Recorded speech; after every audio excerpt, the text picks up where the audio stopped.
Hi, this is George, and today is going to be a continuation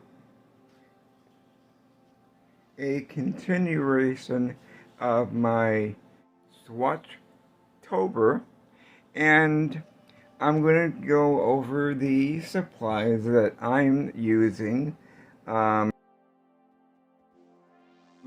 Use Arches cold pressed 300 GM in a 140 pound.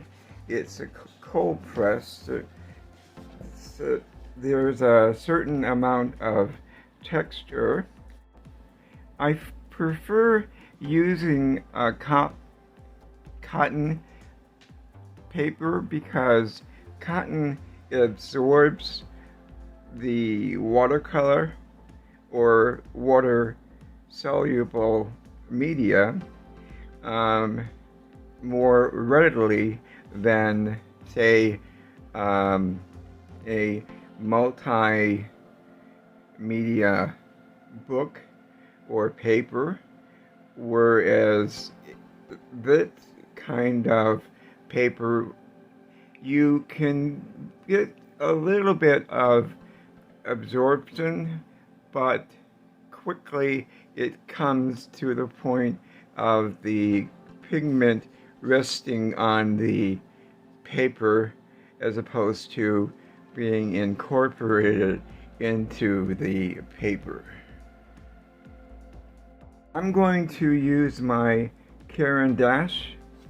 They are water-soluble crayons that when you apply the crayons to the paper and you wet it with a brush, it becomes like watercolor. But unlike watercolor, it's a bit more difficult to lift these as opposed to watercolor. But you can use whatever medium you want. I'm going to use a number 2 pencil, but you can also use a mechanical pencil. You can use any brushes that you have.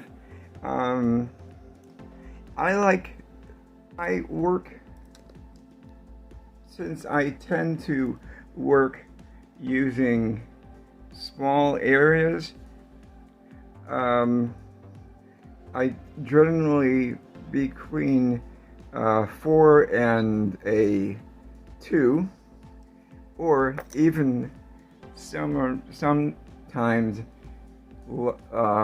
lighter or smaller. Another thing that I'm going to be using is a kneaded eraser. It's general on the paper.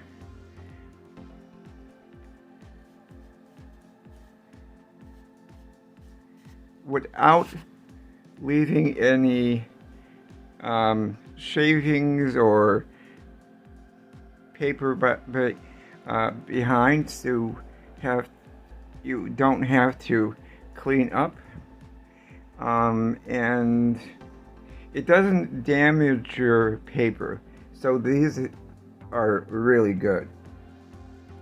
So you want some water to clean your brushes and infuse a bit more water when you need it,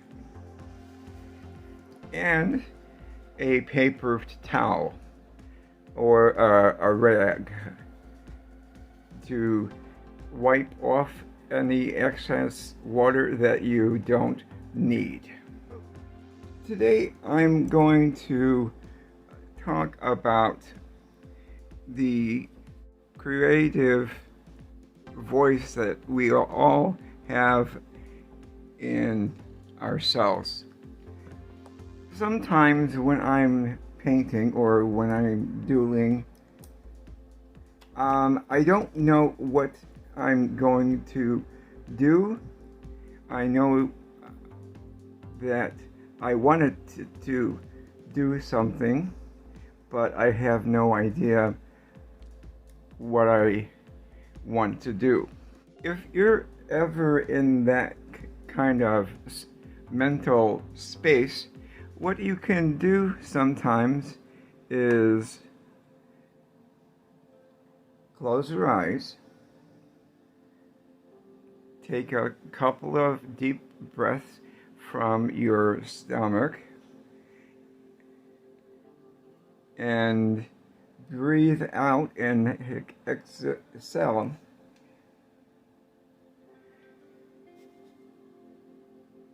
And more than likely, you will come up with a solution. So basically, follow your inner voice. It's there for a reason. Unfortunately, we tend not to pay attention to it, but we should. So what I'm doing here is getting a little bit of green or any color that you want. Applied a little bit of water just now, and I'm going to work the pigment so I can create a nice wash.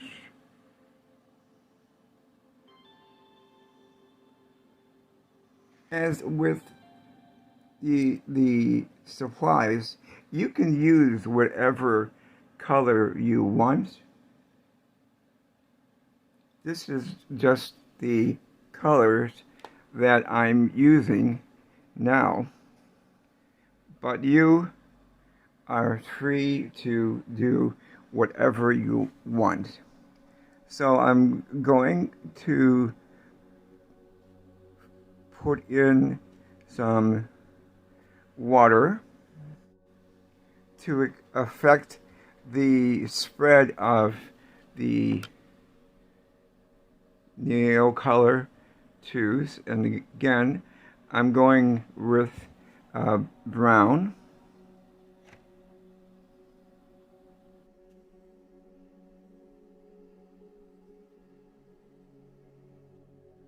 A bit more water.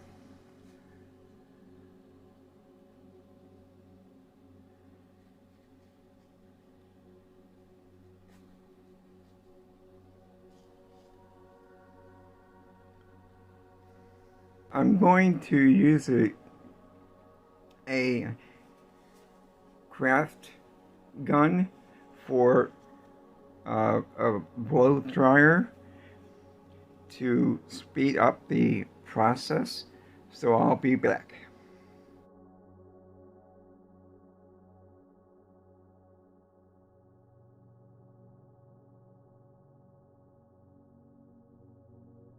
Another thing you can do is to use techniques or patterns that you like. For example, I like curly cues, so I'm going to do a couple here. And I want to change up the color scheme just a bit, so I'm going to do some cobalt blue.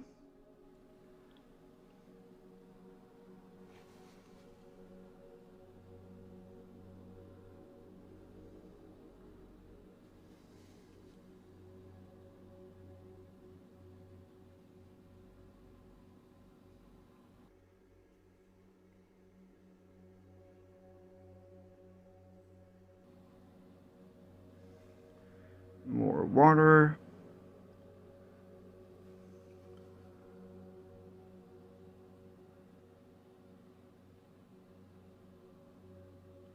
Just have fun as you explore your patterns. In this case, I had said,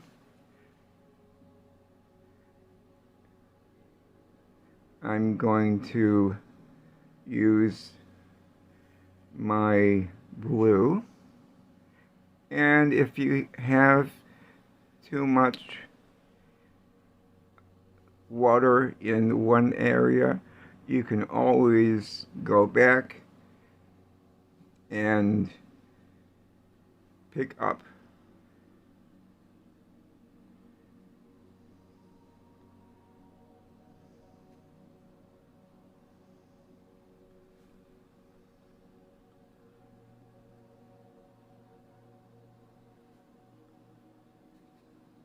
Since I like this area, I'm going to extend it. First, I'm going to go in with a bit of brown.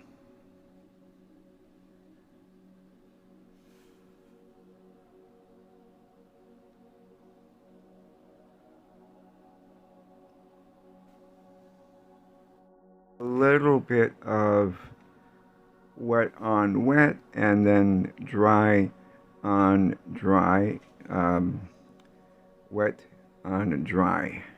I'm going to go in with a bit of blue,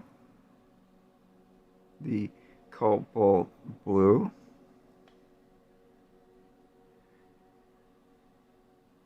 and do a little bit of wet on wet.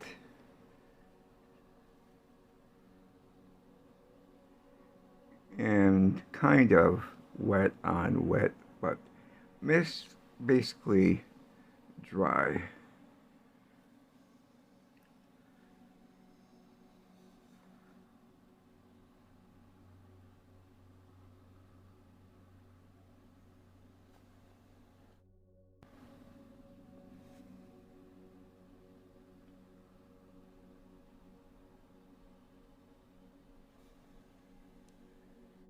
For this area's completely dry, I'm going to go in with some water to disperse it a bit.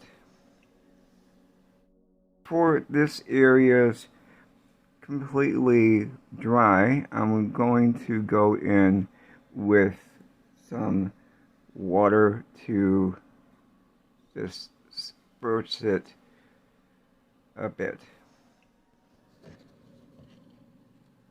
So, what do you think?